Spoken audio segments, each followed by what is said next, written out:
Listo. Muy buenos días, buenas tardes, buenas noches, según se vea esta grabación.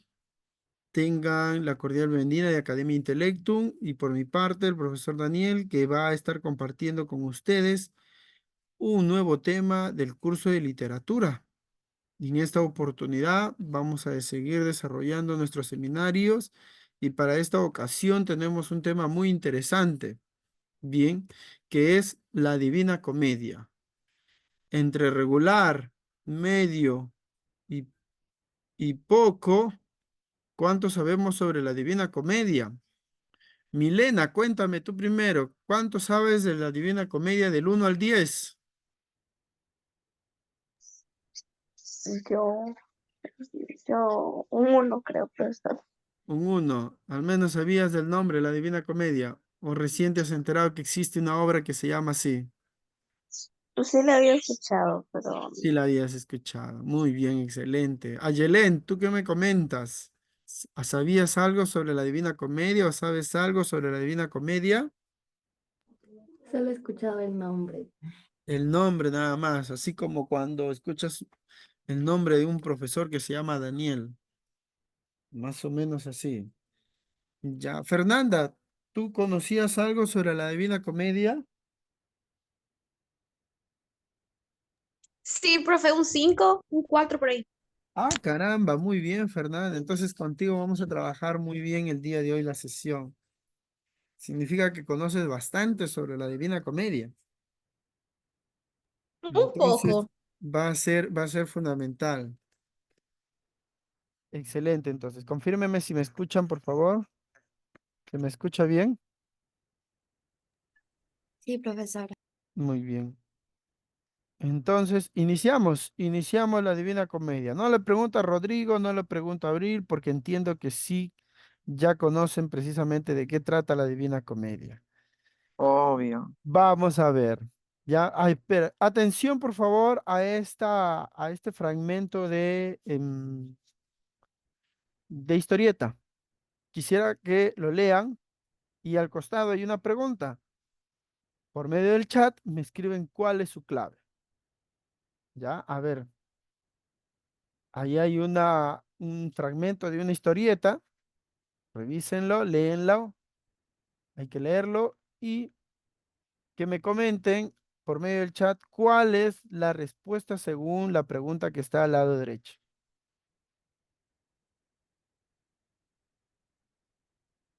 Ahí está, empezaron las respuestas. Muy bien. Abril dice Virgilio, clave C de casa. La sabe. ¿Qué dice el resto? A ver, ¿qué opinan? Virgilio, profe, el guía. Virgilio, dice también Rodrigo. ¿Será la cierto? A sé, ver, profesor. la sabe, dice Fernanda. Yo sé que la sabes, Fernanda, pero ¿cuál es la respuesta?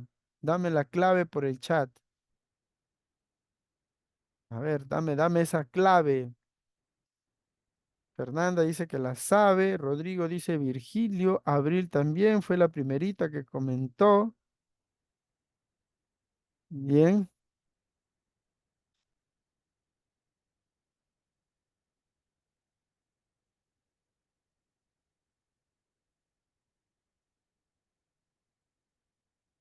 ahí está. Fernanda colocó su clave.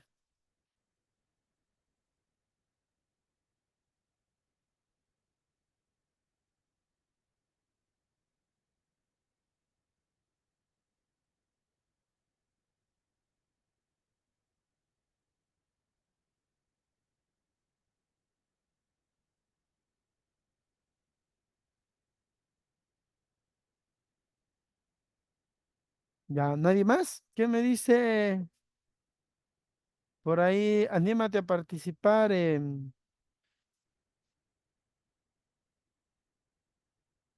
A ver, Milena, Ayelén, anímese a participar. Rodrigo no me escribió su respuesta.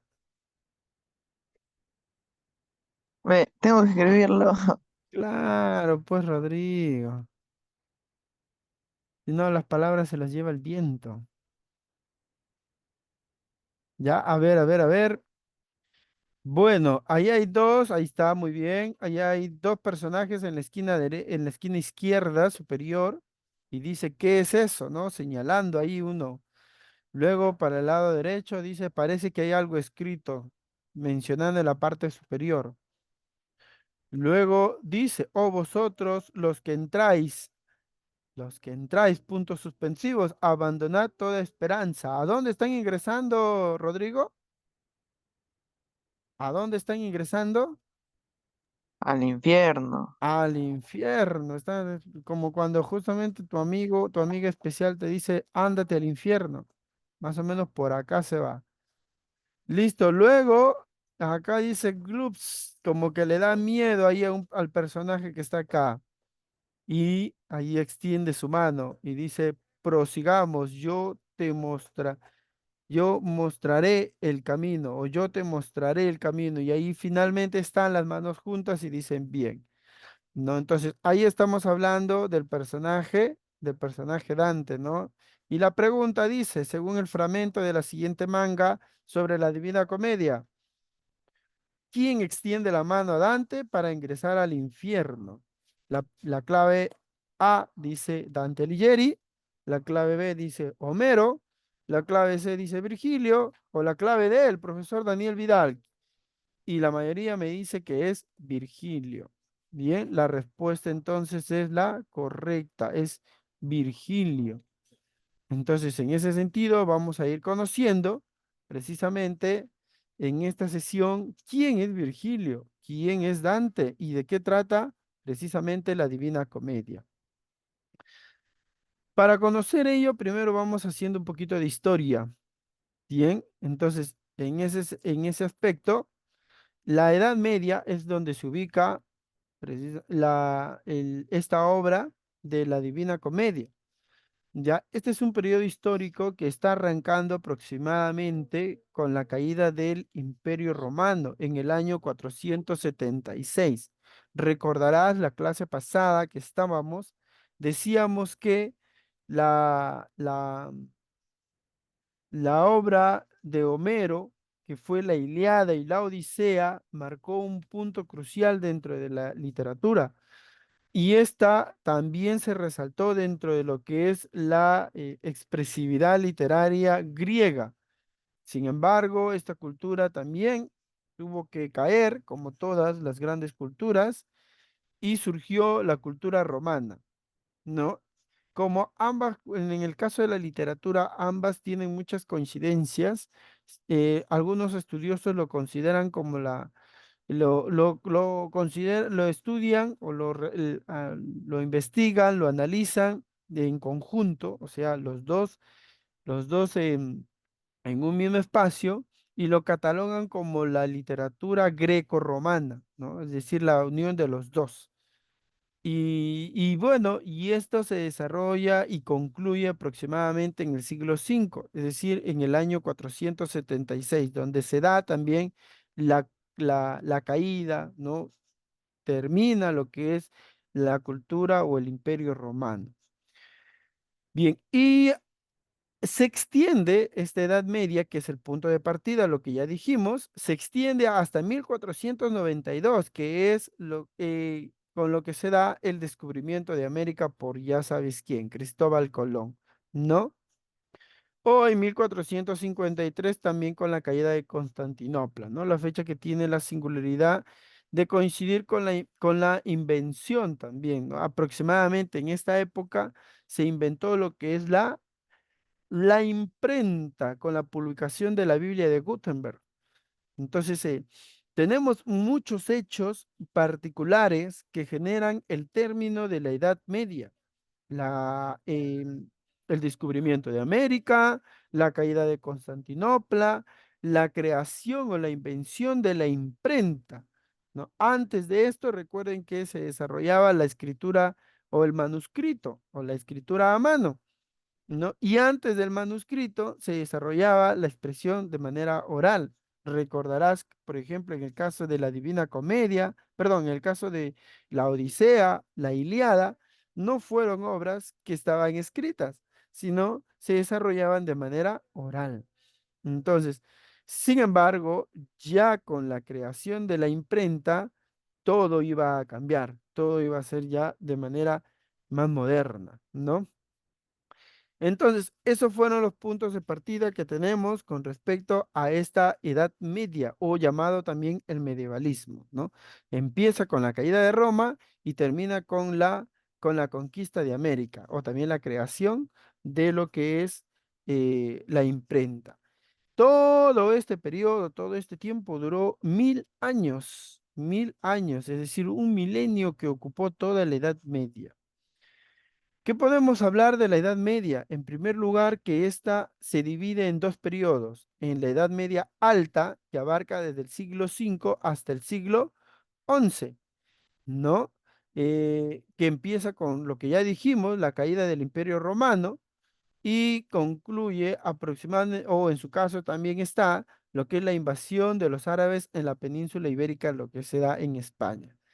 No, se remarca mucho la época, en esta época, pues lo que es en España y también lo que es en Italia, porque ahí se da lo que, ahí está la cuna de la religión católica, ¿no? Tú recuerdas que en Italia está el papado, ¿no? Entonces, en ese sentido, pues se reconoce precisamente se reconoce a este lugar como la cuna de la Iglesia Católica.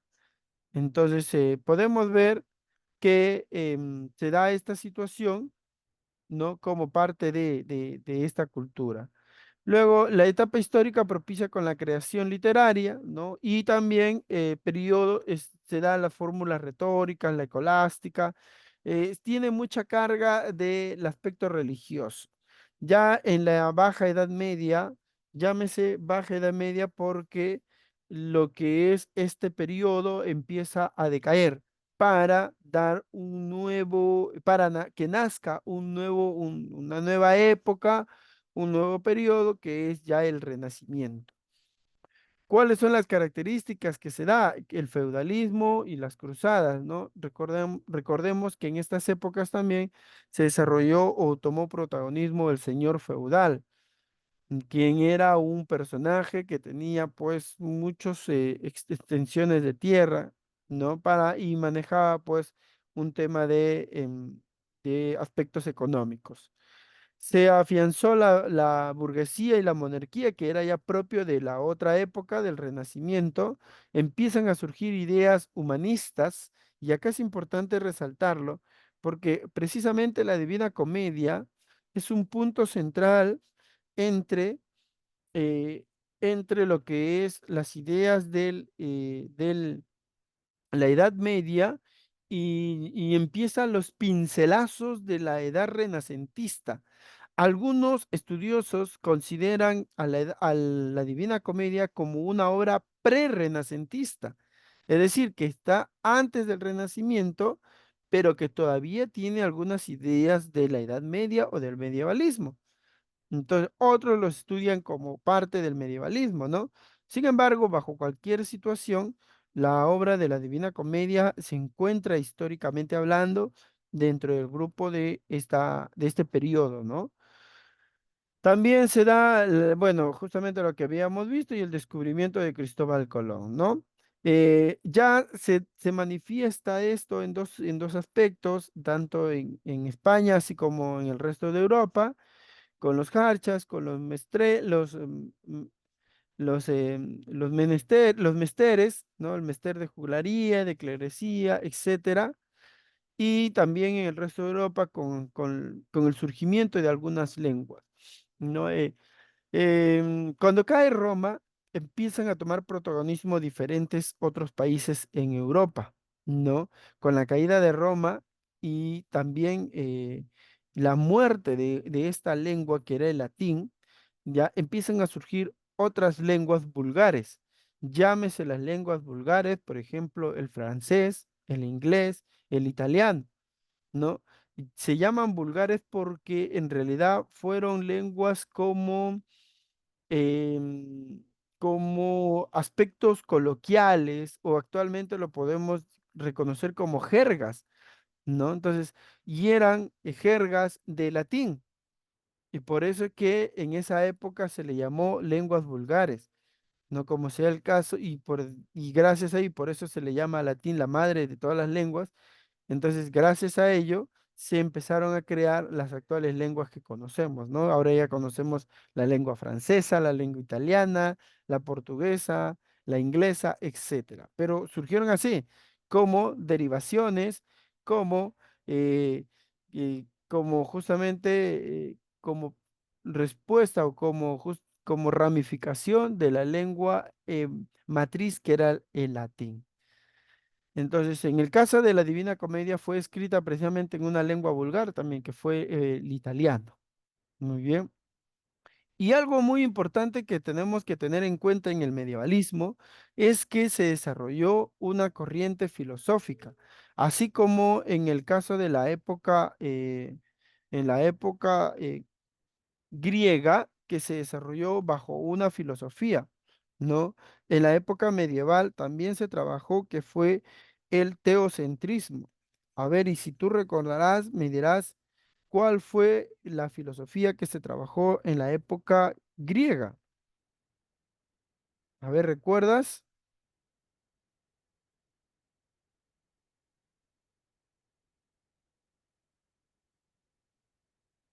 ¿No recuerdas cuál fue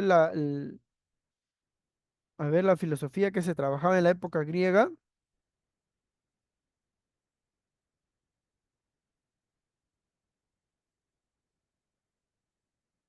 A ver, ¿qué me dice Rodrigo? Rodrigo siempre, él está atento a todas las clases.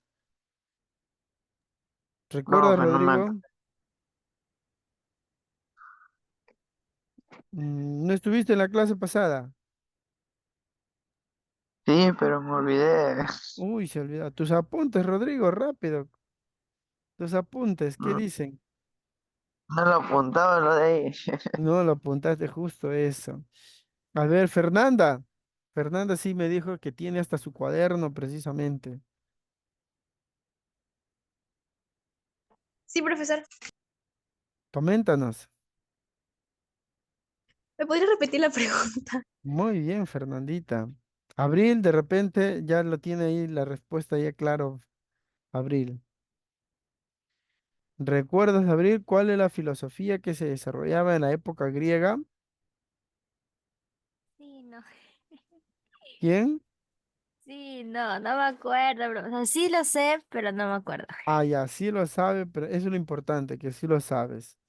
Exacto, A, exacto. a, a ver, ¿ya Es- recordaste, Fernanda?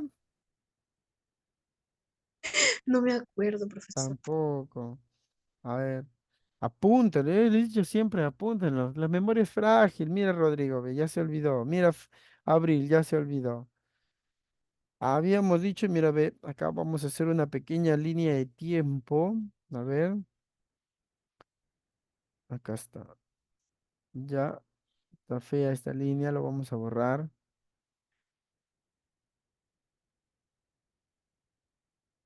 Ya, ¿dónde está? ¿Dónde estás? ¿Dónde estás? ¿Dónde estás?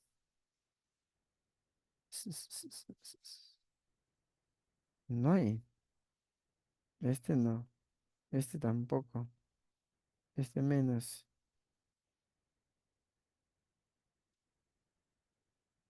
Ya.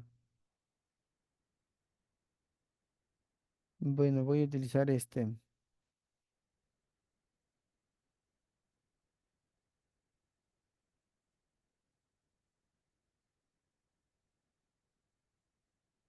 Pues ya voy a utilizar esto nada más. Ojalá me salga bien. Ay, acá está. Ya, aquí hay una línea de tiempo, o bueno, una línea que voy a estar haciendo. Ya, entonces, acá, a ver, acá está. Ya me Ah, acordé. No me ya se acuerdo acordó. A ver, no ya me se acuerdo acordó. cómo era, pero si no me equivoco hablaban sobre el hombre. Todo lo que Era tenía que ver sobre. con el hombre. Ya, ahí está, muy bien, ya Andrógeno. estás, estás Sí, más, estás bien cerca, estás bien cerca. Ya, acá está la época griega, ¿ya?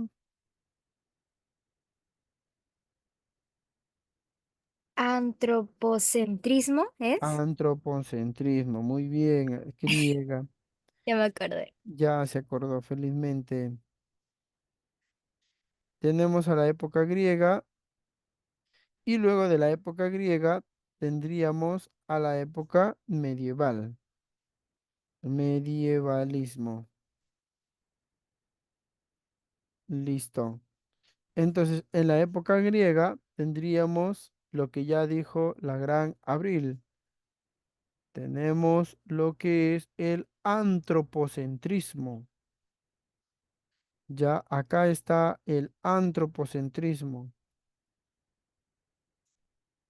Bien, antropocentrismo.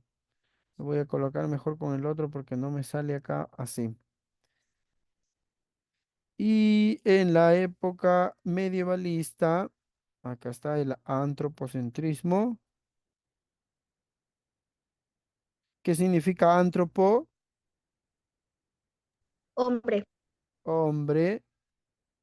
Entonces significa que en la época grecorromana se plantea que el hombre es el centro de todo, ¿no? Y en el medievalismo está el teocentrismo. ¿Qué significa teocentrismo? Todo lo que tenga que ver con Dios. Todo lo que tiene que ver con Dios, es decir, el Dios es el centro de todo. Teo significa Dios. Centrismo, todo, todo es el centro de, o el centro de todo es Dios, ¿no? Esta filosofía o esta doctrina filosófica plantea que Dios es el originario o es el que da origen a todo en el mundo, toda la vida en el mundo y en el universo. ¿No? Considera a Dios como un ser supremo y es el centro y responsable de todo lo que se puede ver e imaginar. Dios es omnipresente, omnisciente, omnipotente y todos los omnis que tú puedas recordar. ¿No? Y plantea también que Dios es el responsable de todo nuestro destino, ¿no? Por ejemplo, cuando a veces sales de casa y dices que Dios me acompañe, porque consideras que Él es el que guía tu destino, o cuando dices lo que Dios disponga, a veces dices, ¿no? Y eso también es una idea de el teocentrismo. Bien, donde se da a la supremacía de la fe, de la creencia sobre la razón, ¿no? Esa es otra característica del teocentrismo. Lo consideran a la fe o al amor de Dios como lo más importante sobre la razón o la ciencia o lo que es precisamente el conocimiento como tal. ¿No? Entonces, eso es lo que reinaba y esa era la forma de pensar en la época medieval. A partir de esto, eh, el avance científico se disminuyó mucho, así como también se limitó a la participación de los científicos como tal.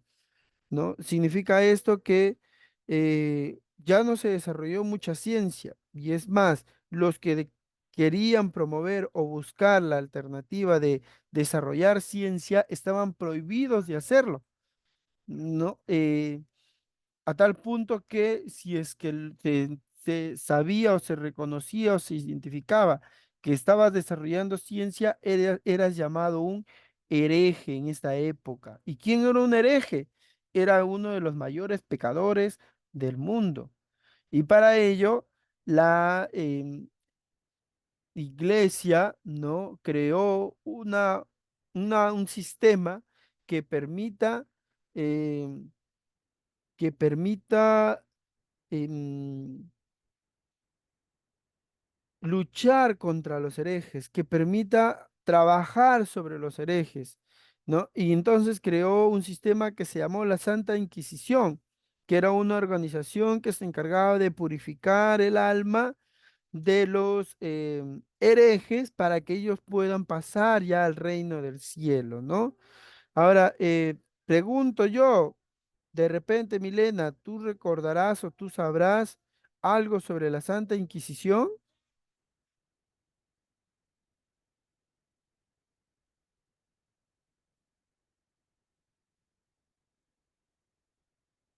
De repente, Ayelén, ¿tú recordarás o sabrás algo sobre la Santa Inquisición?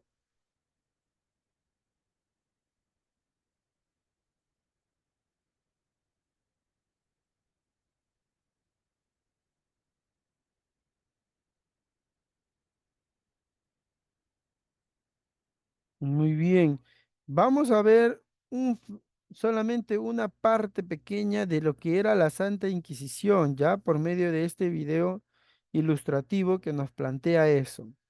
¿Sí? Eso fue a modo muy general sobre la Inquisición. Los invito a investigar un poco más sobre el mismo y por qué se volvió tan famosa precisamente la Inquisición, ¿no? O la Santa Inquisición. Entonces, bajo esa idea, eso es lo que hubo en esa época. Existió precisamente la Santa Inquisición, lamentablemente, y es uno de los pesares que siempre sufre la Iglesia con respecto a la católica, específicamente con respecto a su pasado. Muy bien, entonces ya tenemos cuáles son las características, el periodo, dónde se ubica, específicamente la Edad Media, ¿no? Vámonos por la literatura. La literatura de esta época se divide en cuatro periodos, lo que es la lírica primitiva, con los jarchas, que eran una especie de, de canciones, ¿no? Planteados por los hebreos y los musulmanes, ¿no? Era una canción con un tema un tanto amoroso y que los jarchas utilizaban las cítaras, que eran una especie de guitarras donde tocaban y cantaban canciones de amor, especialmente para damiselas, ¿no? Que esperaban la llegada de un ser amado que había viajado o estado lejos, ¿no? También hablaban sobre la muerte, sobre el dolor y el sufrimiento. Entonces, esas eran los jarchas, ¿no? Que era, recuerden que hace un momento hablábamos de la invasión hebrea, ¿no? Musulmana, entonces, esto justamente ocurrió a partir de ello, ¿no? Que trajeron su literatura y pues se dio precisamente por medio de este aspecto. Luego surgió la literatura épica ya con el mester de juglaría, que significa oficio de juglares. Mester significa oficio, trabajo. Y juglaría, bueno, que se refiere que es un trabajo o es un oficio de los juglares. Ahora, ¿qué son los juglares? Eran personajes que iban de un lugar a otro divirtiendo o llamando la atención de un público por medio de instrumentos, bailes e historias que contaban de un lugar a otro. Pregunta para Abril, para Rodrigo, para Fernanda. Ya en la época griega no existían los juglares, pero habían unos personajes que tenían la misma función de irse de un lugar a otro contando historias, cantando con instrumentos y todo eso. ¿Cómo se llamaban?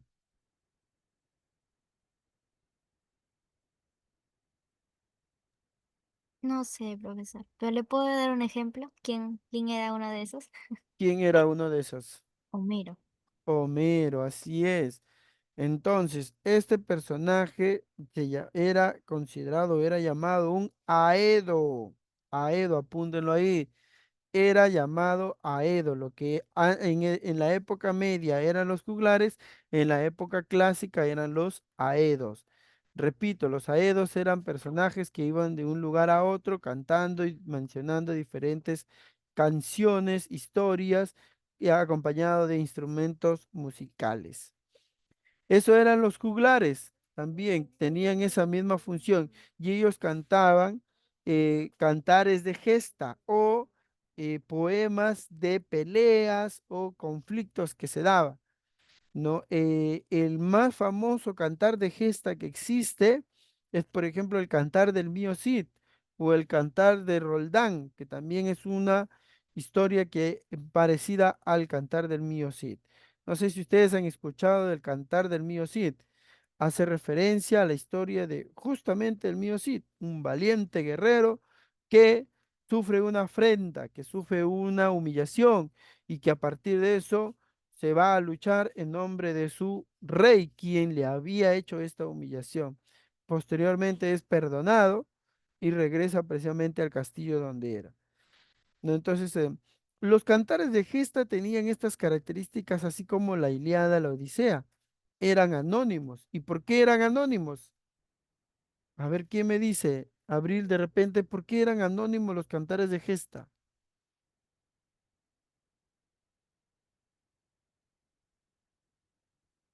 ¿Qué profesor no escuché? ¿Por qué eran anónimos los cantares de gesta? Mm, no sé. Porque estaba prohibido, creo. No, no recuerdo bien. Porque básicamente eran contados, como hace un momento estaba diciendo, eran contados de pueblo en pueblo. Ah, sí. Entonces, como eran contados, eran manifestados de manera oral, no conocíamos cuál era el punto de partida con respecto al creador de estas historias. Así como el caso de la Ilíada y la Odisea, ¿no? Con el aspecto de la cuestión homérica, ¿recuerdan? Que hay mucha probabilidad de que de repente Homero no sea el autor de la Ilíada y la Odisea por esta situación. Como no había una literatura escrita, entonces todo era oral, no sabíamos si en realidad ellos o él en específicamente había sido el creador o simplemente estas historias lo iba recogiendo de los pueblos que visitaba. Entonces, lo mismo pasa con los cantares de gesta, que eran las historias que cantaban los juglares de pueblo en pueblo a cambio de un dinero para también distraer y animar precisamente los lugares a los pobladores, ¿no? Recuerden que en esa época no había el Facebook, ni el TikTok, ni nada de eso, entonces la gente se distraía precisamente con los juglares, ¿no? Que cantaban las historias heroicas de grandes personajes que lo hacían por el amor a la damisela y por el amor a Dios, ¿no? Luego pasó a desarrollarse lo que es el mester de clerecía, que era el oficio, pero de los clérigos. ¿Y quién eran los clérigos? Eran los estudiosos que estaban en los monasterios y se encargaban de estudiar la teología, que era la teología, el estudio de Dios. Entonces, como eran religiosos y como eran estudiosos, sus producciones tenían una finalidad didáctica, es decir, enseñar sobre la palabra de Dios. Trabajaban en un estilo o en un lenguaje culto, a diferencia del mester de juglaría, que utilizaba mucho lenguaje coloquial. ¿No? Como para compararnos de repente y poder tener una idea clara, el mester de juglaría o los juglares eran como los cómicos ambulantes actualmente, que se encargaban así de ubicarse en las plazas y alrededor estaba la gente mirando y disfrutando de sus actividades. Los clérigos no, los clérigos eran estudiosos que se encargaban de trabajar en los monasterios bajo cierta rigurosidad, ¿no? Como por ejemplo el trabajo era con un fin didáctico, que utilizaban un lenguaje culto y su contenido era netamente religioso y lírico. Finalmente se dio la prosa romance, ya que era propio ya de la literatura ya del siglo XV, que más que todo se va orientándose para lo que es el Renacimiento. Bien, ¿quiénes eran los juglares? Vamos a repetir entonces muy rápidamente, ¿ya? Acá tengo precisamente esta información de quiénes eran los juglares por medio de este videíto que vamos a ver. Bien, así muy corto nada más, de quiénes eran los juglares. También igual este material les he pasado para que ustedes puedan visualizarlo después, ¿bien? Estos eran los juglares que, repito, como dice el video, tenían la misma función o funciones parecidas a los rapsodas. Llámese los rapsodas también aedos, eran aedos o rapsodas. Bien, entonces para que lo tengan claro, no vayan a pensar que estábamos hablando de otros personajes. Continuamos entonces. Bien, a partir de eso vamos a hacer una recapitulación de lo que acabamos de desarrollar por medio de este Kahoot que tenemos para ustedes, ¿de acuerdo? A ver, vamos a ver. Kahoot, vamos con el Kahoot. A su John le gustan mucho los Kahoot. Manda el link, profe. Ahorita les mando el link.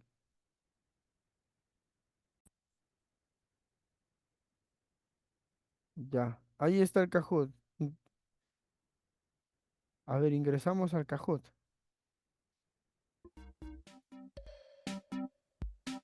Pero manda el link, profesor. El link, ya, listo, les mando el link entonces. Ahí está el link, pero igual, les mando.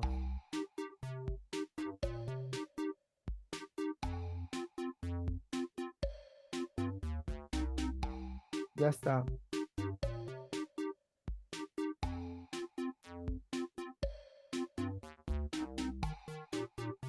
Ya, nombre y apellido, ya. Un nombre y un apellido para poder identificarlos. Ahí está el QR también, ¿ah? El Kahoot, Kahoot, Kahoot.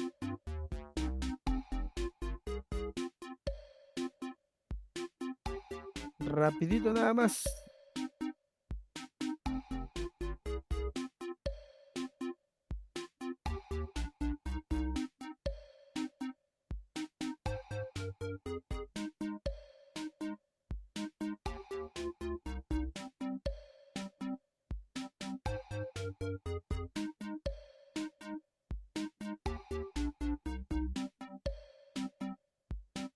Muy bien, ahí está Abril. Excelente, Abril.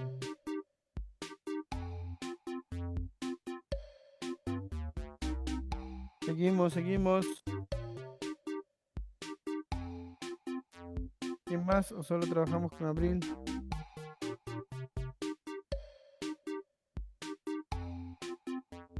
Ahí está Rodrigo. Muy bien, Rodrigo.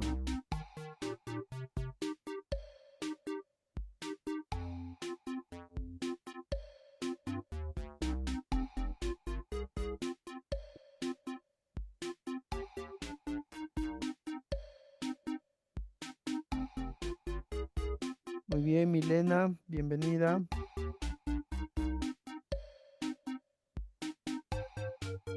También a Yelén.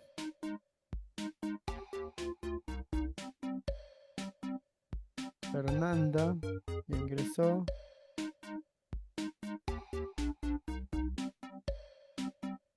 Ya estamos todos, creo, ¿no? Ya está. Empezamos entonces.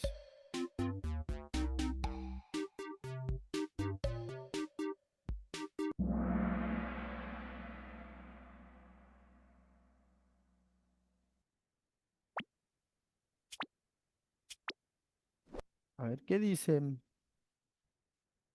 La primera pregunta.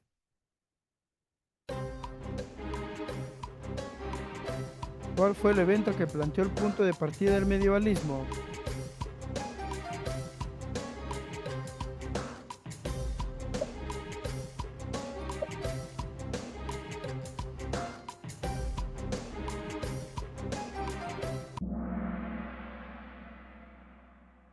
Muy bien, solamente dos respuestas. ¿Qué pasa con el resto? ¿No se vio las respuestas? Dos respuestas. Lo bueno es que las dos fueron justamente acertadas. A ver, muy bien. A ver, vamos, ¿qué me dice el... Ahí está Abril y Rodrigo. Aquí ya. Fernanda, Milena y Ayelen no vieron la respuesta. Profe, es que no se ve la respuesta. No se Tengo ve la respuesta. tengo que regresar a la reunión para verla.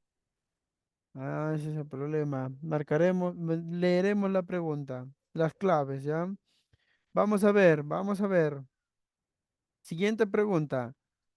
A ver, dice, ¿en qué año concluye el movimiento de la Edad Media? El rojo, 476 después de Cristo. El celeste, 1492 antes de Cristo. El amarillo, 1492 después de Cristo. Y el verde, no me acuerdo. Ya está, ya, para que respondan. 4 respuestas, faltó una. ¿Quién no respondió? Listo, 2 respuestas me marcaron azul. 2 respuestas me marcaron rojo. Y una respuesta, ninguna respuesta de amarillo. ¿Qué pasó? Casi marca amarillo, profe. El celular ¿Cómo? se me lajeó. Ah, se lagió. El, Ah, ya, sí, se ya, se lajeó. lagió. Bueno, era 1492 DC, después de Cristo. AC significa antes de Cristo. Nada, dato importante. A ver, ¿cómo quedó la tabla? Se mantiene la tabla. Nadie acertó. Vamos con la siguiente pregunta. ¿Cuál no es un periodo de la Edad Media? No es un periodo. Rojo, alta Edad Media. Azul, media y Edad Media. Amarillo, baja Edad Media. O todos son los periodos. A ver, ¿qué dicen?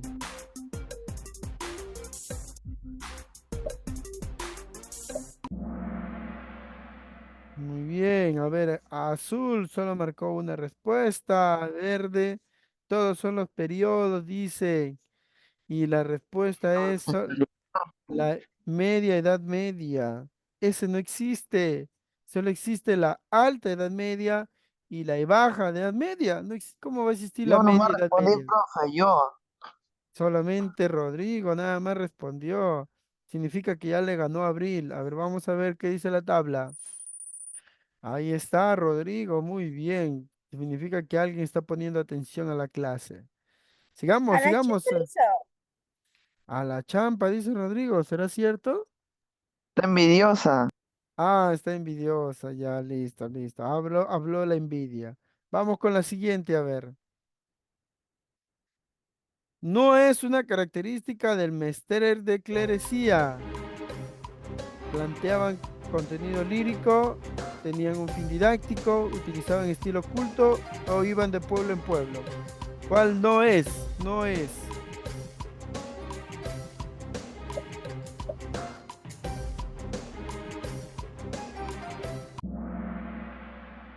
No es. Solamente uno respondió el que no es. Planteaban contenido lírico, sí, religioso, ya lo hemos dicho. Se me Tenían salió un, el... tenían un fin didáctico, también habíamos dicho que sí era. Utilizaban un lenguaje culto, ¿no? Un estilo culto, también habíamos dicho. Finalmente, iban de pueblo en pueblo. No. ¿Quiénes iban de pueblo en pueblo? Los Los juglares. juglares, así es, los juglares, el mester de juglaría. Esos dijimos que iban de pueblo Muy en pueblo. poco tiempo, profesor. Hoy tengo que estar volteando la laptop. Sí, me supongo, pero ahí está, pues ahí está la habilidad. Vamos con el siguiente, a ver quién ganó. Rodrigo, nuevamente. Rodrigo Sí, está dando es la claro, sensación del profe. momento. Champa, champa. Sigue con Está champa, dice. envidiosa. Habló Se va la a ir a un envidia. círculo del infierno. Se va en un círculo del infierno porque le está albergando la envidia. La última pregunta, verdadero y falso. El teocentrismo es una filosofía que plantea que Dios no es el centro de todo el mundo. ¿Verdadero o falso? ¿Qué, profe, qué dijo? Ahí está. El teocentrismo es No, una filosofía como sí, profesor. que Dios no es el centro de todo el mundo. No. Falta una respuesta. Profe, la Tres malogré. marcaron. Tres marcaron que es falso y la respuesta es falso porque dice que Dios no es el centro de todo el mundo. Iba a No marcar es. falso, sino que me confundí. El teocentrismo plantea que Dios es el centro de todo el mundo, no que no es. Lógicamente era falso como el corazón de Rodrigo. Falso. A ver, ¿cuál es la nota final? Vamos al podio. Tercer puesto. Ayelén, apareció Ayelén. Segundo, Milena. Y el primer puesto para Rodrigo. Ahí, Rodrigo. Ay, ay, ay. Muy bien, Tramposa es. Rodrigo. Cuarto puesto, claro. Abril y Fernandita. Muchas gracias por participar. Te ganaste tu parrillada. Aunque ya se fue Fernanda ya. No, gratis, gratis la parrillada. Ah, ya ahí está Fernanda. Bueno, al menos se ganó su parrillada, Fernanda. Ay, profe, Bien. no puedo, no Palabra, lo supero aún. todavía no lo supera. Palabras, por favor, de parte de Abril. ¿Algún comentario, Abril? Hubo trampa. Ah, hubo trampa. ¿Quién hizo trampa, Abril? Coméntanos. No, mentira, profesor, me Ah, equivoqué, no leí, te escuché bien. no escuchaste bien, a veces así pasa. Muy bien, lo importante es Para la que próxima. para la próxima, así es, con motivación, con ánimo. Muy bien, sigamos entonces, sigamos. Ahora vamos sobre la obra La Divina Comedia, ¿ya? Y sobre el mismo vamos recordando o viendo un poquito, vamos viendo un poquito sobre Dante Alighieri. ¿Quién fue Dante Alighieri? ¿Ya? Para luego ya adentrarnos en la obra en sí. Vamos a compartir entonces sobre este personaje de Dante Alighieri. Muy bien, entonces ya recordamos, ya vimos un poquito de la vida de Dante Alighieri, el creador, el autor de la obra La Divina Comedia, ya, y sobre eso nos va a permitir pues relacionar muchos aspectos de su obra con respecto también a su vida. Ya, algunos datos interesantes de la Divina Comedia es que tuvo como nombre original la comedia. Ya, es decir, Dante Alighieri cuando escribió esta obra le puso de nombre La Comedia. ¿Y por qué le puso la comedia? Porque basándose en la tipología de obras o de textos de la época grecorromana, entendía que esta era una obra que tenía un final feliz. Y según la teoría, las obras que tenían final feliz eran las comedias. Las obras que tenían final triste eran las tragedias. Y las obras que tenían una mezcla de los dos eran los dramas. Entonces, en base a esa clasificación, Dante Alighieri, que tituló a su obra con que tenía un final feliz, lo llamó la comedia. Posteriormente, para su publicación, porque Dante no llegó a publicar su obra, Dante Alighieri terminó de escribir la obra, pero no lo llegó a publicar. Ya para su publicación, Giovanni Boccaccio, un escritor estudioso de Dante, amigo de Dante, le llegó a adicionar la palabra o el adjetivo divina por básicamente la temática que tenía la obra, pues, ¿no? De la divinidad, del aspecto justamente religioso y todo eso, ¿no? Entonces, a partir de allí, y que se publicaría como tal, se llamaría la Divina Comedia. Ahora, Dante escribió la obra en el dialecto toscano, ¿no? Lo que les había comentado hace un momento, ¿no? De las lenguas vulgares que surgieron del latín, surgió también el italiano.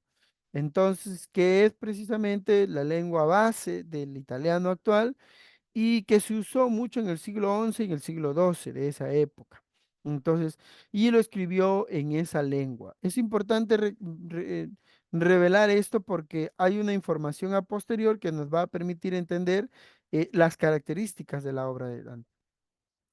Bueno, la obra se divide en tres partes, infierno, purgatorio y paraíso, y está dividido en cantos, porque todavía en esa época se cantaban, recuerda, ¿no? Y se dividía en cantos porque también la obra fue escrita en verso, no fue escrita en prosa, ¿no? Es decir, no fueron como los actuales cuentos, sino como si fuese un poema, y se le llama poema largo también, ¿no? Ahora, cada una de estas partes se divide en 33 cantos, o sea, tiene 33 cantos el infierno, el purgatorio también 33 y el paraíso también 33, más un canto adicional que es el canto introductorio y que todo hace sumar a 100 cantos. Bien, cada canto fue compuesto por tercetos entrelazados por endecasílabos o terza rima que se dice que él mismo inventó, ¿no? O sea, fue una obra trabajada al milímetro, a tal punto que por eso se demoró años de crear esta obra. Se desconoce la fecha exacta en la que fue redactada, ¿no? Aunque las opiniones de la obra, aunque las opiniones manifiestan que el infierno se compuso entre 1304 y 1308, es decir, aproximadamente como 5 años se demoró en crear el infierno. Luego el purgatorio entre 1307 y 1314. Y finalmente el paraíso entre 1313 y el 1320.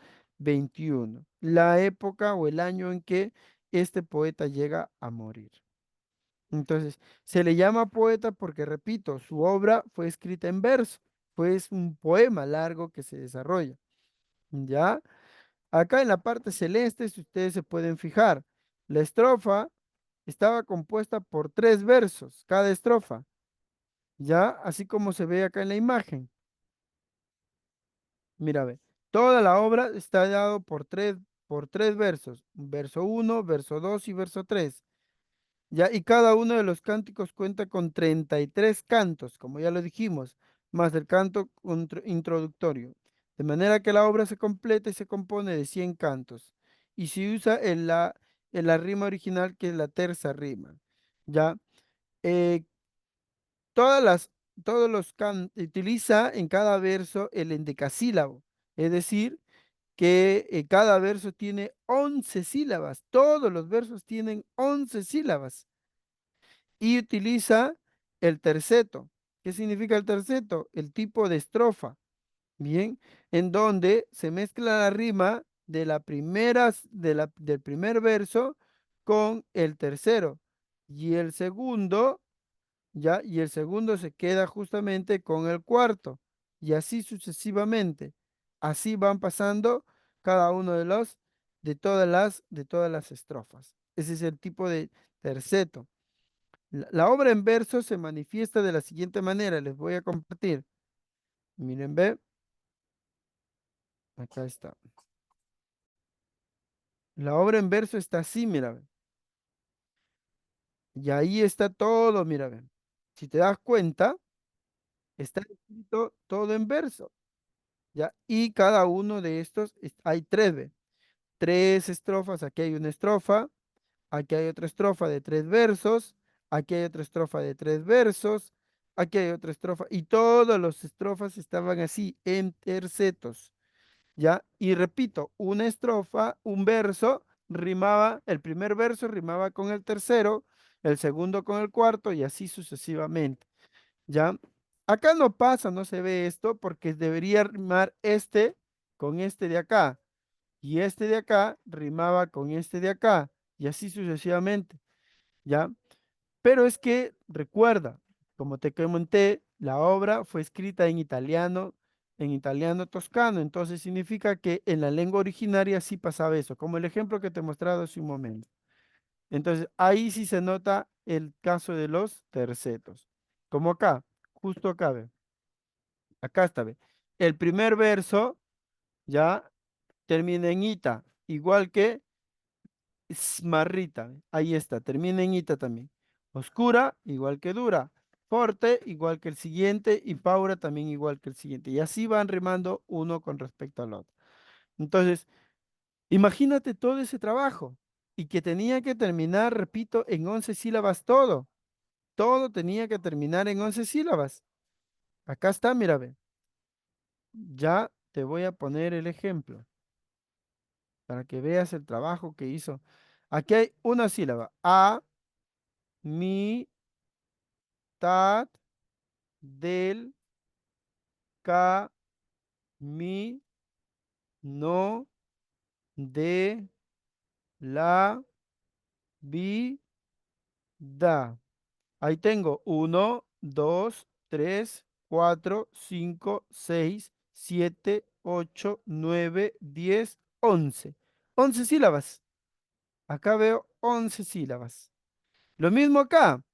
En, u, na, cel, va, os, cu, ra, me, en, con, tra, va.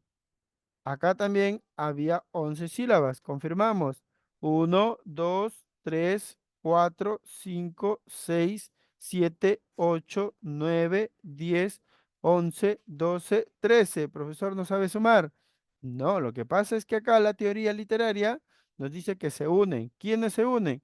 Cuando termina una sílaba en una vocal y empieza la siguiente, acá se unen los dos. Entonces uno acá. Acá se da un caso y acá se da el otro caso, ¿ve? Acá se da el otro caso. Entonces 2 se vuelven 1. Y como habían 13 y hay dos casos que se vuelven en 1, entonces ahí están las 11 sílabas. 11 acá y 11 acá. Y así todos los versos tenían 11 sílabas. O sea, su trabajo fue tan preciso que se dio precisamente ese lujo con respecto a ello. ¿No? Entonces, miren el trabajo que había hecho pues Dante Alighieri, ¿no? De crear su obra de esa manera. ¿No? Entonces, eso es la característica y por eso es que se considera esta obra como una obra universal, como un legado precisamente de la humanidad.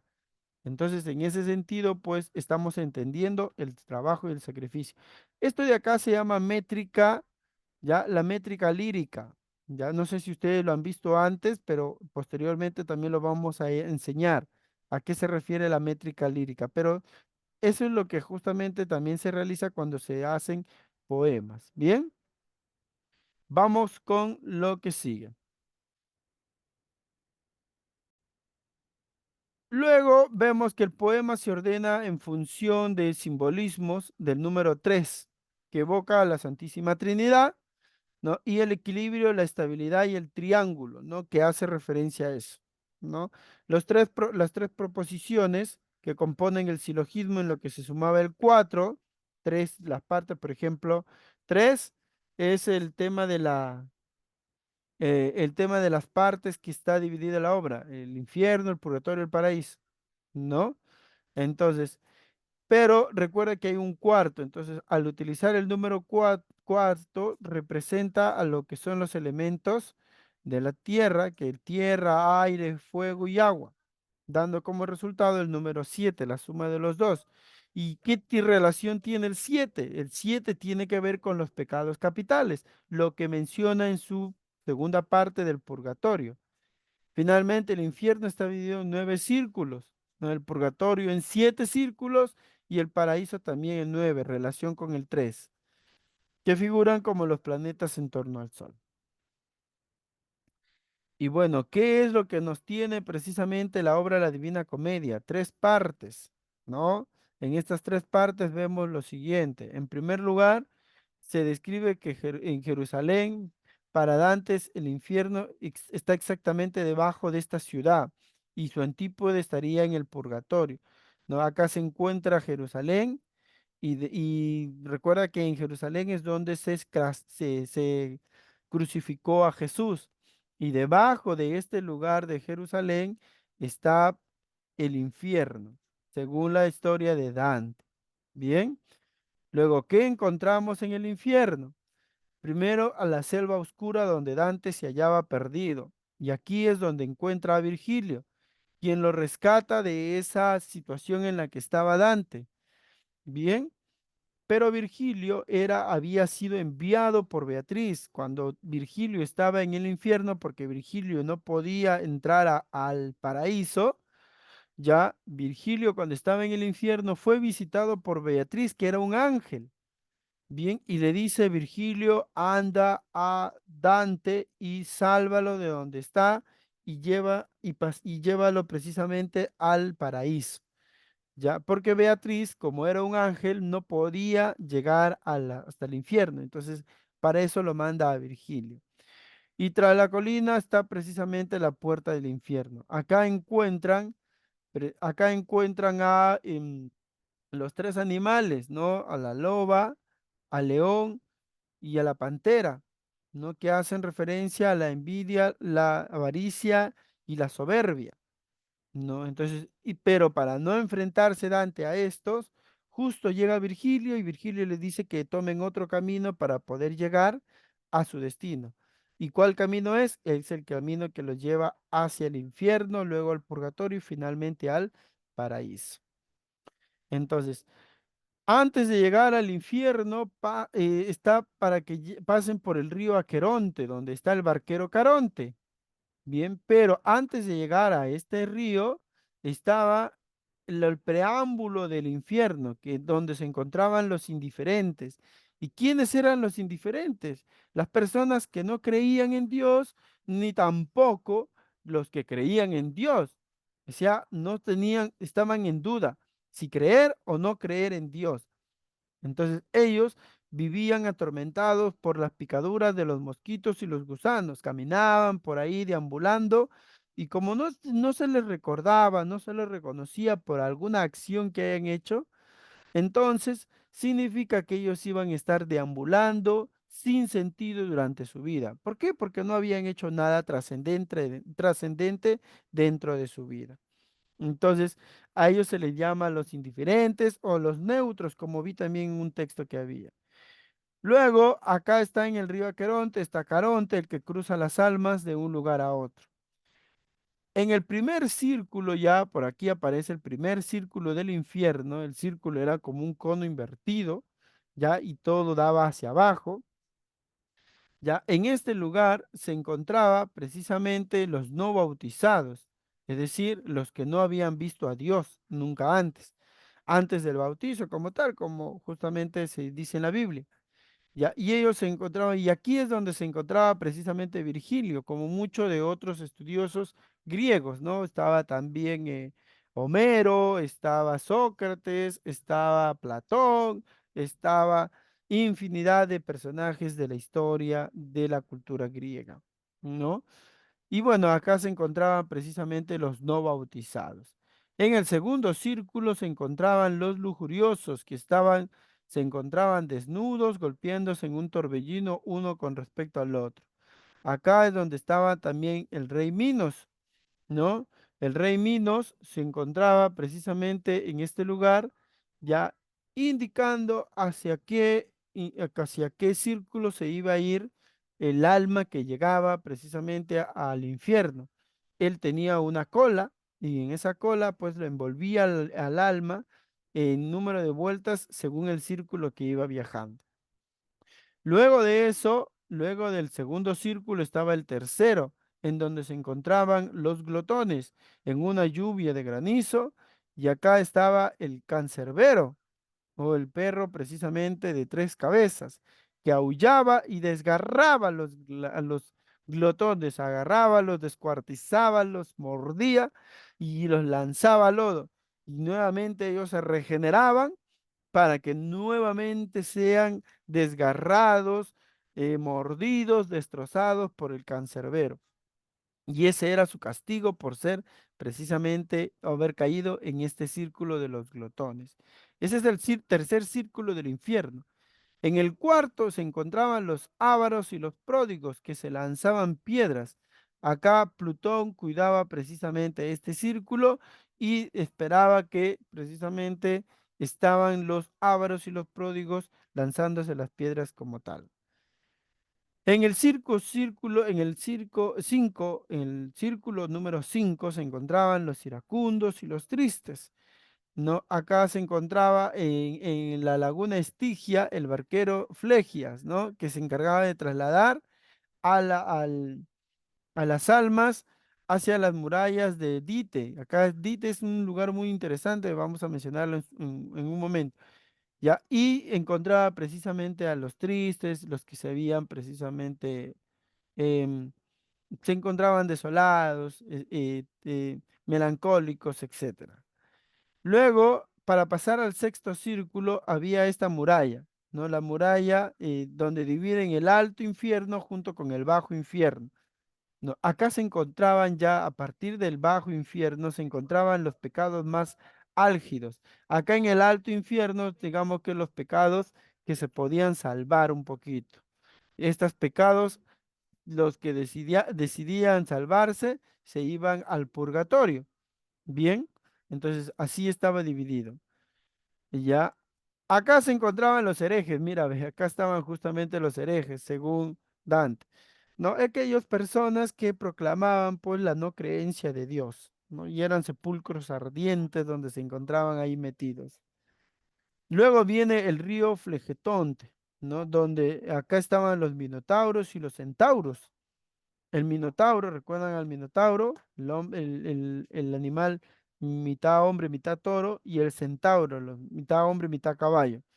Y guardaban el río que estaba de sangre hirviendo, y acá se encontraban precisamente estas personas en el séptimo círculo. ¿Quiénes estaban?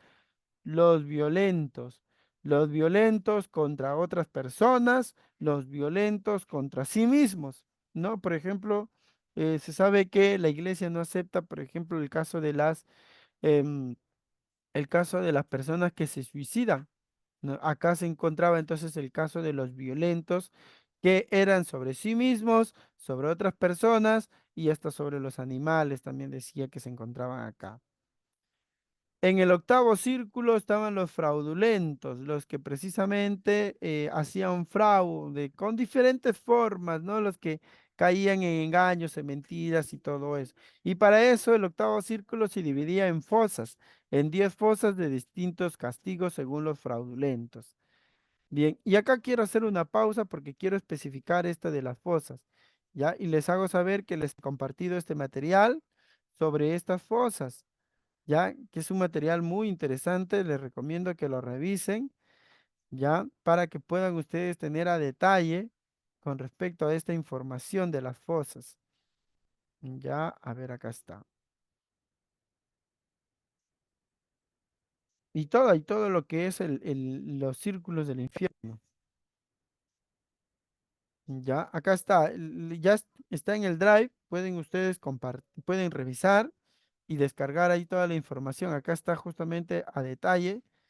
Acá está el bajo infierno, por ejemplo, lo que habíamos visto hace un momento, ya, y por acá está está el bajo infierno. Y acá está el octavo círculo que decíamos, ¿no? Acá está la descripción en 10 giros concéntricos donde están los fraudulentos y los defraudadores.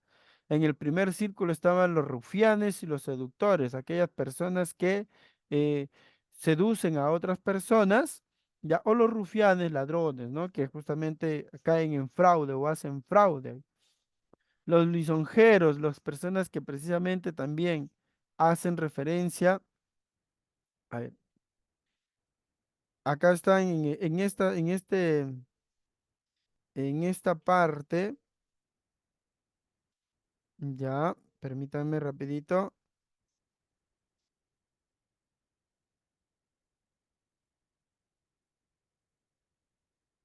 ya, las personas que justamente con su verbo melodioso, llamativo, ¿no?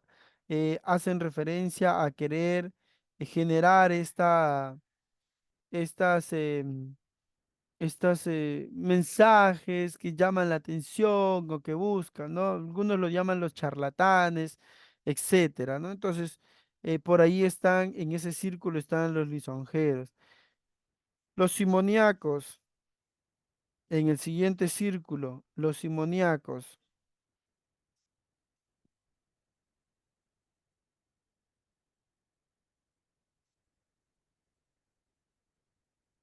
ya los que hacen referencia a querer, a comprar o vender cosas religiosas, ¿no? Como los sacramentos, o precisamente también hace referencia a las prebendas de beneficios eclesiásticos o cosas eclesiásticas, ¿no? Por ejemplo, para Dante Alighieri era un pecado justamente vender cosas de la religión o referente a la religión, ¿no? Por ejemplo, no sé si tú recuerdas, te vas a Otusco y en Otusco me parece que venden en la puerta lo que son las velitas, ¿no? Las velitas, los crucifijos y todas esas cosas. Entonces, para Dante eso no era precisamente bien visto. Entonces, considera que deberían precisamente irse pues al infierno, ¿no? Y estar en este octavo círculo. Los adivinos y los magos están en el cuarto círculo. Mira, ve, los adivinos y los magos, porque piensa que es un pecado hacer ello. Los estafadores, quinto recinto del octavo círculo. Los hipócritas también están por acá. Mira, ve, los hipócritas en el sexto recinto. Los ladrones, los rateros, acá están, ¿no? Acá se van los que paran robando los celulares. Por acá se van la ambición desmedida, ¿no? Se va precisamente por acá también. Los falsos consejeros, o los falsos consejeros están por acá, los que justamente acá en este círculo se iría precisamente los consejeros de Dina Boluarte de repente, ¿no? Muy bien, en el noveno recinto están los sembradores de la discordia, los candeleros, que algunos lo llaman coloquialmente, ¿no? Y finalmente en el décimo recinto están los falsarios, los alquimistas, los que hacen las monedas falsas, ¿no? Esos están precisamente acá, los falsificadores, que se llama. Y ese es en el octavo círculo. Y luego pasamos al noveno círculo, el último círculo, llamado también el cosito. Bien, acá se encuentran los gigantes y también para Dante Alighieri era precisamente la traición el pecado más grande de todos los pecados. Bien, acá se encuentran los gigantes que rodean alrededor del cosito y formando una muralla, ¿no? Estaban todos los gigantes que se podría conocer. También está dividido en etapas o en partes el cosito o el infierno, el último círculo del infierno. Bien, están en cuatro zonas o en cuatro partes. La zona uno, llamada también el Caina, acá están los traidores a su propia familia, los que traicionan a su propia familia, llámese por ejemplo los infieles, ¿no?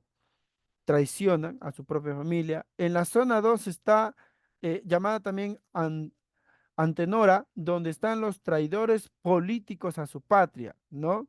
Por ejemplo, acá están los congresistas, puede ser, ¿no? Los congresistas pueden estar acá. En la zona 3 están los traidores a los huéspedes, ¿no? Las personas que son recibidas en una casa y que lamentablemente llegan a traicionar la confianza de una persona. Le roban, generan discordia dentro de la familia, etcétera, ¿no? Ahí están los traidores a los huéspedes. Y finalmente, en la última está precisamente la zona 4 Judeca, donde está el mismo Lucifer que describe que es un monstruo de tres cabezas. Y en esas tres cabezas están los tres grandes traidores de la historia humana. ¿Quién es Judas? Primero está Judas, luego está Bruto y luego está Casio, que en esa época eran los mayores traidores precisamente de la historia de la humanidad, ¿no? Dante Alighieri, como decía el video, había sido una persona que se había involucrado en la política. Entonces, en esa situación, en esa experiencia, Dante Alighieri vivió la traición como tal, ¿no? Sintió y vivió la traición en su momento más álgido. Entonces, a partir de eso y por esa experiencia que tuvo, llegó a concluir que la traición era precisamente el pecado más grande de lo que se podía conocer. Bien, hasta ahí, no sé si hay alguna pregunta. Si se me está escuchando claro, confírmame por favor.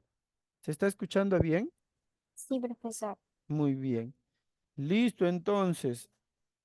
Hasta ahí es el infierno. Una vez que Dante llega a terminar el infierno y pasa por un costadito, ya llega al centro de la Tierra y allí pasa el hemisferio antártico y reaparecen las estrellas para entrar al purgatorio. Ya el purgatorio también está dividido en secciones o en niveles, que es una playa rodeado por una montaña, o sea, es una especie de isla y en esa isla hay una montaña que sube, ¿bien? Que sale y que sobresale precisamente la tierra. Hay una imagen sobre esto. Ya acá está Catón, el guardián de la playa, y bueno, acá hace la invocación a las musas, al alba y a la aparición de las cuatro estrellas. Luego sigue el antepurgatorio, antes de llegar al purgatorio. Aquí en el pie de la montaña están los arrepentidos en trance de muerte, es decir, los que habían hecho muchos pecados, ya habían tenido muchos pecados, y que justamente antes de morir se arrepentían y se confesaban, ¿no? Entonces acá se encontraban o llegaron a estar precisamente acá. Luego, en el ascenso por el rellano para la cornisa para llegar a la montaña, se encontraban los perezosos, ¿ya? Y acá los muertos por violencia, ¿ya? A quienes los habían matado, a traición o los habían matado por alguna situación imprevista que hubiera ocurrido. Luego también están los príncipes que descuidan sus deberes, ¿no? Las personas, los responsables, y los ángeles que custodian el purgatorio. para entrar ya al purgatorio, que era un ingreso, y ahí está el rapto de Dante por Lucía y el ángel del guardián, ¿no? Luego en el primer nivel se encontraban los soberbios, agobiados por grandes pesos, ¿no?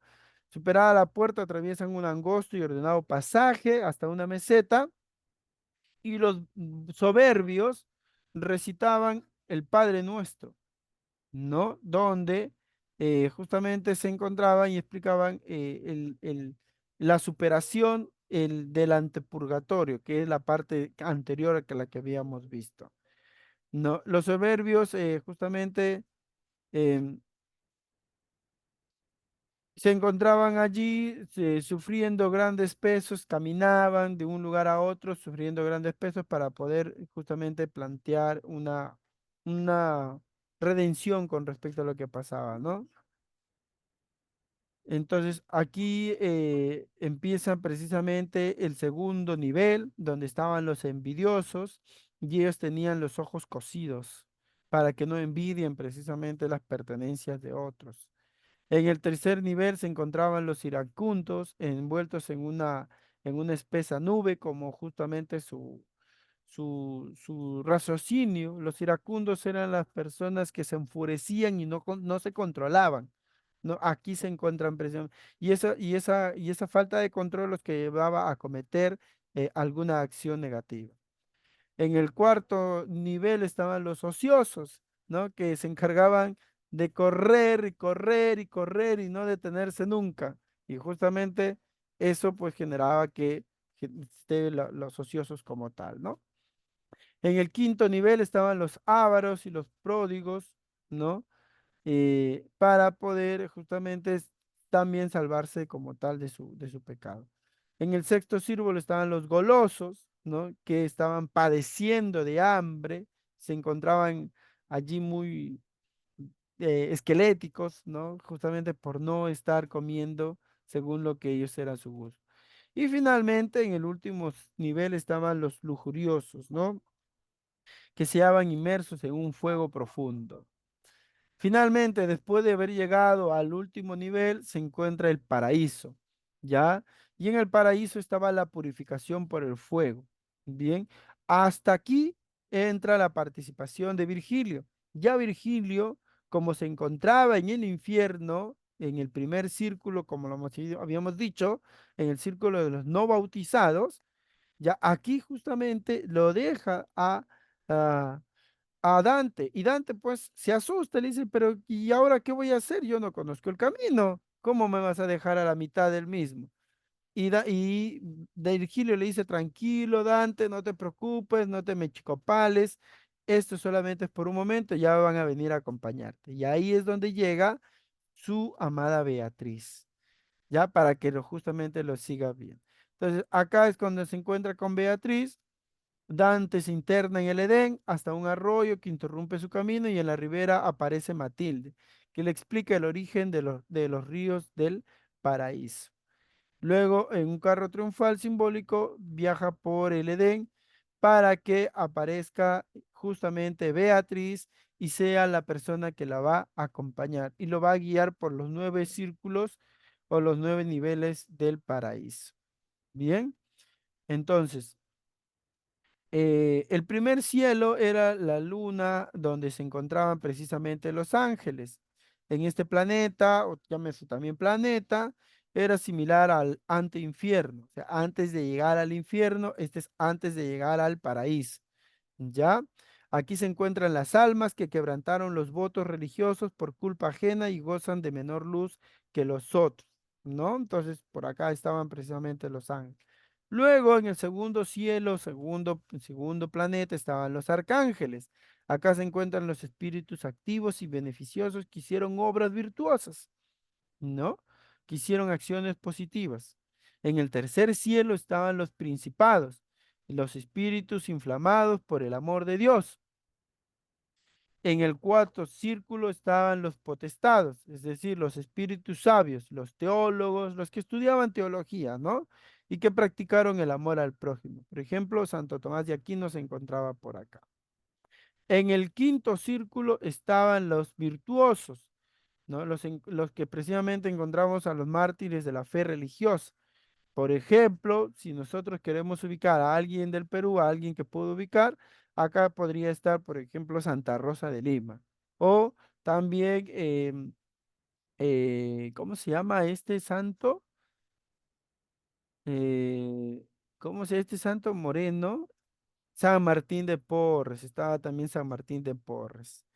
En el sexto círculo estaban los dominios, es decir, los espíritus sabios y justos que administraron virtuosamente la justicia, no como actualmente que está mal la justicia y por eso salen los ladrones cada rato.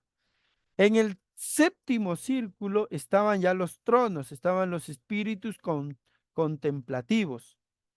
En el octavo círculo los querubines, los espíritus triunfantes, ¿no? Y finalmente en el noveno círculo estaban los serafines, en el planeta más cercano al Empirio, perdón. Y, no, y en consecuencia el más luminoso. Acá se encontraba Beatriz. Acá estaba justamente Beatriz, el alma que adoraba Dante. Ya, y le explica a Dante la jerarquía de los ángeles y es sustituido por el arcángel San Bernardo, porque hasta aquí también lo acompañó precisamente eh, em, Beatriz y ya no podía subir más arriba, no podía subir al Empirio. ¿Qué era el Empirio? El lugar en donde se encontraba Dios. Y de esa manera también llega a plantearse el final precisamente de esta historia de la Divina Comedia. Cuando Dante Alighieri está a punto o describe precisamente la presencia de Dios, cómo él ve Dios, eh, cómo lo describe, cómo lo manifiesta, cómo lo plantea con respecto a su historia. Y esa fue precisamente toda la historia de la Divina Comedia y cada una de sus partes con respecto a lo que se manifiesta. Bien, entonces, para eso y estas preguntas o esta obra es motivo para poder utilizar en los exámenes de admisión, ¿no? Actualmente todas las carreras, antes estaba dividido en dos grupos, ¿no? Área de ciencias, área de letras, y las de ciencias era, por ejemplo, de ingeniería, los de enfermería, los de medicina, etcétera. Y ellos a veces normalmente no se encargaban de desarrollar preguntas de literatura o de historia o de geografía. Eso era antes.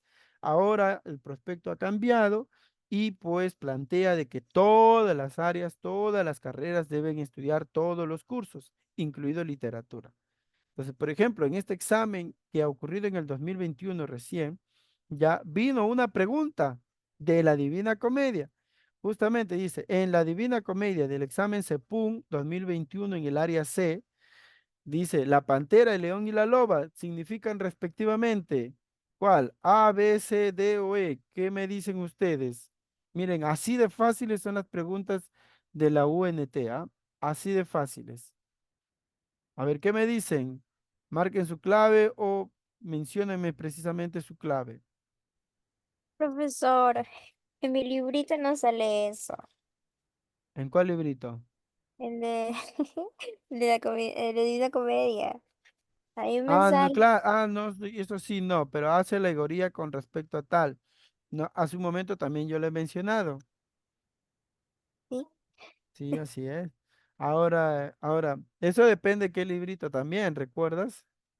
Ay, profesor. Ay, ya. Pero Listo. A ver, recuerden, yo les he mencionado que la loba, la pantera y el león tienen una simbología ¿el león era de fuerza o de soberbia? de fuerza o de soberbia. A Las ver, ¿qué dos. dicen? Las preguntas del examen. En un momento justamente decíamos, ¿no? A ver, entonces, según la obra, precisamente espérenme, ya está, sí, mejor. Ya, según la obra, precisamente estos personajes, la pantera, el león y la loba, simbolizan respectivamente la envidia, la soberbia y la avaricia, clave de dedado. ¿Ya? A ver si sabía. Así es, sí sabías, se nota que sabías, ¿no? Entonces, Esa es una pregunta muy fácil que nos plantea de la obra La Divina Comedia. Ya, a ver, veamos la siguiente pregunta. Este viene en el examen ordinario de ese mismo año. La relación incorrecta con respecto a la Divina Comedia en base a los círculos concéntricos. El tercero, el quinto, el sexto, el noveno y el décimo. En el tercero estaba la lluvia eterna, maldita y fría y densa. ¿Será correcto el tercer círculo? En el quinto, los seres que destrozan con los dientes. Por ahí estaban lo del cancerbero. En el sexto estaban los herejes de todos los tiempos. En el noveno, resguardado por grandes gigantes. El noveno círculo estaba resguardado por grandes gigantes. Y el décimo estaban los traicioneros como Lucifer y como Judas. Pregunto, ¿cuál es la clave? ¿Está regalada? Está regalado esta pregunta del examen del 2021. ¿Ah? Mira, ve, La quinta, la quinta, quinta. acá, la B. Esta, ¿Sí, no? ya, muy bien. ¿Qué me dice el resto? A ver, chicas. A ver, Milena, ¿qué clave me das? A, B, C, D o E. ¿Estás de acuerdo con Abril? Pregunta de examen de admisión, ¿ah? Nada Sí, estoy compleja. de acuerdo. ¿Estás de acuerdo? Muy bien. Punto para la B nuevamente. Ayelén, ¿qué opinas? ¿Qué clave es? Estoy de acuerdo con la B. También estás de acuerdo con la B. Muy bien. Todos están de acuerdo con Abril. Fernanda, no sé si será Fernanda ahí. Sí, profe. ¿En cuál es la clave, Fernanda? La quinta, el quinto. Sí. También el quinto. Ya, muy bien. Van tres. Rodrigo, ¿qué opinas tú, Rodrigo? ¿De qué? ¿Te quedas? Había ido al baño. Ah, te habías ido al baño. ¿Cuál de las claves es, Rodrigo? Dímela.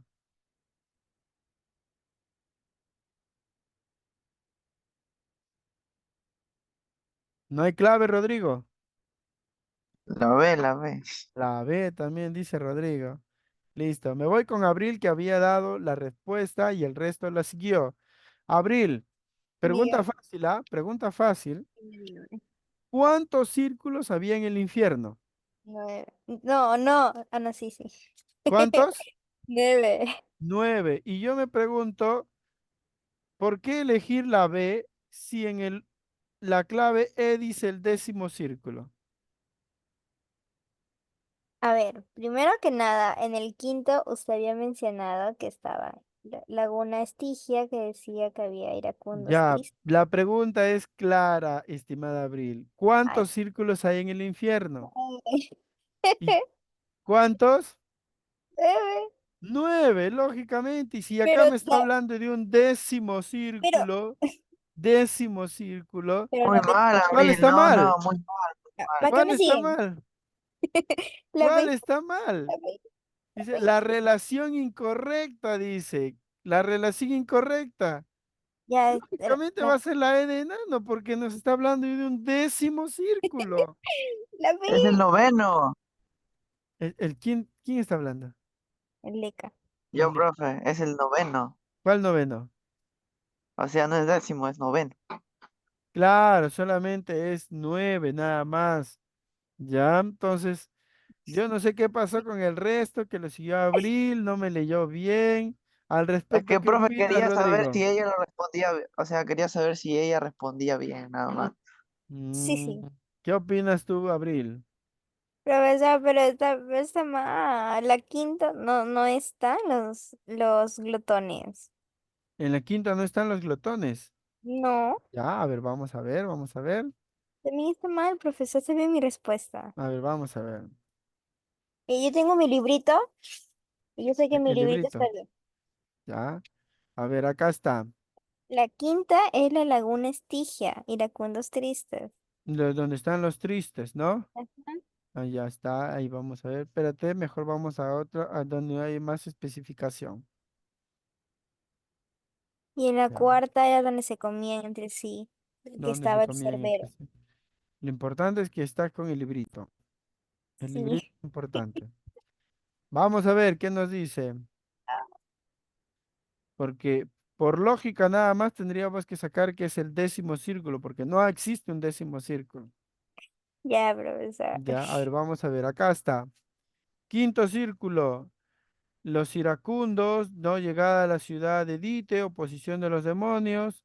¿Ya ve? En el cuarto círculo estaban los ávaros y los prodigiosos. En el tercero estaban los golosos. Ve. Acá estaba el cancerbero. Perfecto. Ya, vamos a ver. ¿Qué nos dice la pregunta? Dice que en la A quinta. ver, dice que el quinto, los seres se destrozan con los dientes, pero no necesariamente hace referencia a que están castigándose de esa manera. Tendríamos que revisar el texto. ¿Ya? No dice, profesor, no dice. Tendríamos que revisar el texto, porque ahí está el resumen y el resumen no nos dice específicamente cuál es su castigo, ¿no? Ah, El tercero está la pero, lluvia, claro, o sea, sí, no sé si me dejo entender. Acá en pero, el resumen nos hace referencia ya de la llegada a la ciudad de Tite, los demonios, y acá están los iracundos, o sea, las personas que pierden el conocimiento por medio de la ira. Y acá nos dice el círculo de los golosos. ¿No? Tendríamos que revisar, repito, el texto para saber exactamente cuál es su castigo. Bien, entonces, estoy bien. en base a eso, se puede concluir de que como no existe un décimo círculo, entonces acá estaría precisamente la respuesta. Muy bien, entonces, mira qué de fácil han estado las preguntas del examen de admisión y en este caso, qué fácil también ha estado este ejercicio. Muy bien, bueno chicos, ese ha sido la Divina Comedia, uno de los grandes clásicos de la literatura, no solamente italiana, sino también universal. Una de las obras que no puedes dejar de revisar, aunque sea una vez en tu larga vida, porque es precisamente uno de los aspectos, uno de los legajos más grandes de la humanidad. Entonces tenemos como tarea de seguir viendo, revisando esta obra y poder encantarnos con el mensaje que nos deja. Tiene mucho, mucho de información muy interesante, muy rica y se les recomiendo para que ustedes lo revisen. No solamente porque viene en un examen de admisión, sino porque te vas a dar el gusto de conocer mucho de esta fantástica y fantasiosa historia que nos plantea la Divina Comedia. Sin más, y bueno, ha sido como siempre un gusto haber conversado y trabajado con ustedes y nos encontramos para la siguiente sesión. Bien, la cual va a ser de matemática. Ya estoy recogiendo precisamente los temas para poder ver qué es lo que podríamos desarrollar en base al prospecto también de la nacional. Bien. Sigan, por favor, compartiendo por medio del Facebook, por medio de YouTube, por medio del TikTok, ya la información, toda la información. Esta semana vamos a tener trivia sobre la Divina Comedia, a ver qué me dicen, y a partir de eso también vamos a ir mencionando algunos regalitos que podemos brindar a partir de su participación en la trivia. ¿Ya? Cuídense mucho, chicos, y nos encontramos hasta la siguiente semana con el curso de matemática y también un curso de letras que ya les vamos a estar informando. Abrazos, gracias Milena, gracias Ayelén, nos estamos encontrando en otra oportunidad la siguiente semana. Abril, Rodrigo y Fernandita, nos encontramos nuevamente la otra semana. Cuídense mucho. Chao.